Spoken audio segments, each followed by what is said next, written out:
Saint Sabinus of ஸ்பொலேட்டோ.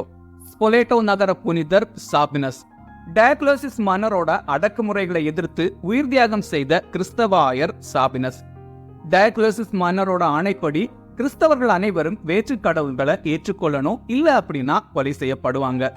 அதன்படி சாபினஸ் மற்றும் அவரோட திருத்தொண்டர்கள் கைது செய்யப்பட்டிருக்காங்க. முதல்ல ஆளுநர் வெனசியஸால சாபினஸோட கைகள் வெட்டி எறியப்பட்டிருக்கு. இத பார்த்த திருத்தொண்டர்கள் பயந்து நடுங்கி இருக்காங்க. ஆனா சாபினஸ் கிறிஸ்தவ விசுவாசத்துல உறுதியா இருக்க திருத்தொண்டர்களை வலியுறுத்தி இருக்காரு.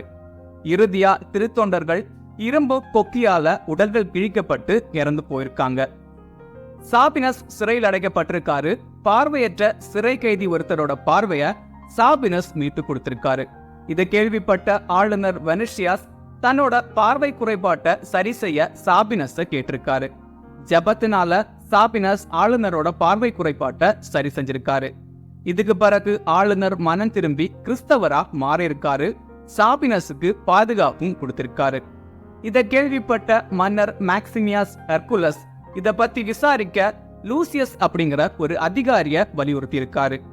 லூசியஸ் அசிசி நகர்ல வச்சு ஆளுநர் வெனசியஸ் அவரோட மனைவி மற்றும் 2 மகன்களோட தலைகளை துண்டித்து கொலை செஞ்சிருக்காரு. இறுதியா சாபினஸ் ஸ்பொலேட்டோ நகர்ல வச்சு அடித்து கொல்லப்பட்டிருக்காரு.